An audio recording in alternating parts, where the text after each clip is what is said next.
Hello বন্ধুরা, কেমন আছো? আশা করছি তোমরা সবাই ভালো আছো। আমিও ভালো আছি, সুস্থ আছি। সো আমরা ঘুরতে গেছিলাম মায়াপুরে। তো মায়াপুরে ঘুরতে যাওয়ার কিছু কিছু ভিডিও তোমাদের সঙ্গে শেয়ার করেছি, কিন্তু ব্লগ ভিডিওটা তোমাদের সাথে শেয়ার করা হয়নি। তো ভিডিওগুলো আমার গ্যালারিতে পড়েছিল, মনে হলো যে না, ভিডিওগুলো যখন করেছি তাহলে তোমাদের সাথে শেয়ার করাটা আমার উচিত। তো দেখো বন্ধুরা, আমরা কৃষ্ণনগর স্টেশন থেকে চলে এসেছি গঙ্গাটা পার হতে। আর গঙ্গাটা পার হলেই আমরা পৌঁছে যাব মায়াপুর ইস্কন মন্দিরে। তো তার জন্য আমরা সবার ফার্স্টে এই নৌকো করে সবাই ওপার হব, আর একটুখানি জাস্ট নৌকোটা ঘুরিয়ে ওই পারে গেলেই আমাদের পৌঁছে যাব। জাস্ট এইটুখানির জন্য নৌকাটা পার হতে হচ্ছে।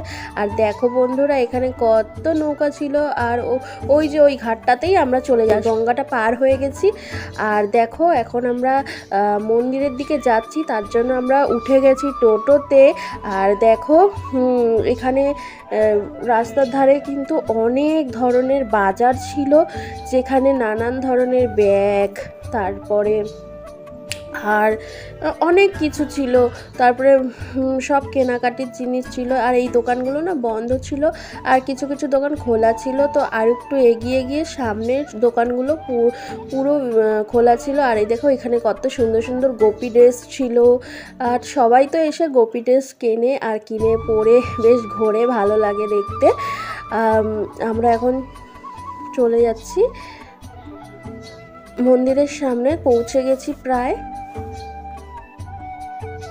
আর দেখো বন্ধুরা, এই যে আমরা চলে এসেছি শ্রী মায়াপুর চন্দ্রোদয় মন্দির। এই মন্দিরের ভেতর দিকে ঢুকেই কিন্তু এখানে প্রসাদ গ্রহণের সব লাইন, যেখান থেকে তোমাদের তাড়াতাড়ি সকাল সকাল এসে টোকেন কেটে নিতে হবে। কুপনটা কেটে নিয়ে তারপরে 12টার থেকে 1টার থেকে খাওয়া দাওয়া স্টার্ট হয়ে যায়, 12টা 1টার থেকে।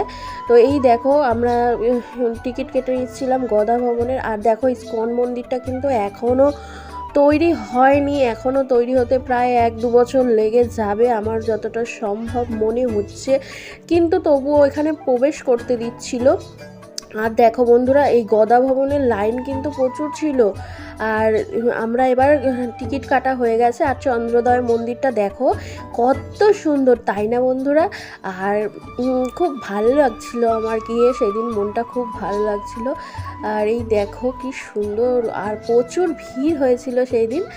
আর তোমরা তো দেখতেই পাচ্ছ, দেখো অনেক ভিড়, প্রচুর ভিড় হয়েছিল। আর দেখো কি সুন্দর, এখানে একটা ঝর্ণা ছিল, আর চারিদিকটা খুব সুন্দর লাগছিল।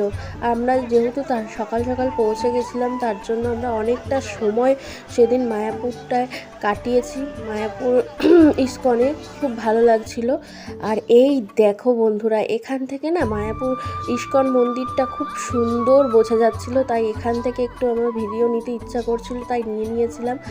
আর এখানে চারিদিকটা খুব মনোরম পরিবেশ, কোনো মানে খুব ভালো লাগছিল, মনে হচ্ছিল শান্তি প্রিয় একটা জায়গা।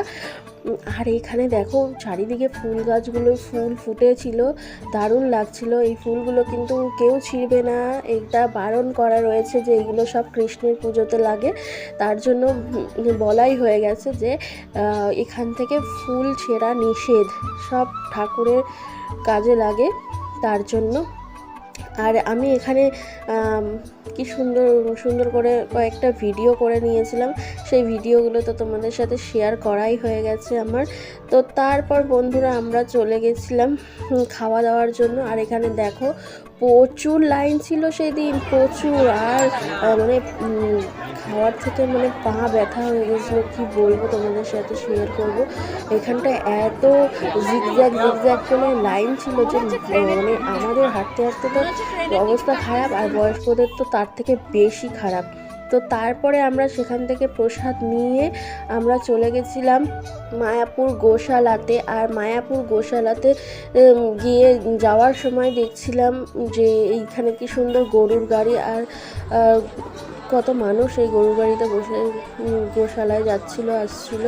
তো তারপরে আমরা চলে এসেছিলাম গোশালায়। আর গোশালায় গিয়ে সব গোমাতাদের নমস্কার করে নিচ্ছিলাম। আর গোমাতারা ছিল, আর কিছু কিছু জায়গায় ছিল না, হয়তো তারা কোথাও ছাড়া ছিল বা কিছু ছিল, কিন্তু অনেক সে গোমাতারা ছিল, তোমরা দেখতেই পাচ্ছ। তো বন্ধুরা, তোমাদের ভিডিওটা কেমন লাগলো বলো। যদি ভিডিওটা ভালো লাগে অবশ্যই লাইক কমেন্ট শেয়ার করবে, ফেসবুক পেজটা ফলো করে দেবে, একটা করে কমেন্ট করে দেবে, তাহলে বুঝতে পারবো তোমরা কে কে আমার ভিডিওটা দেখছো আর কে কে আমার ভিডিও দেখতে পছন্দ করো। আর এখানে গোমাতারা খুব শান্ত প্রকৃতির ছিল, খুব ভালো ছিল। আর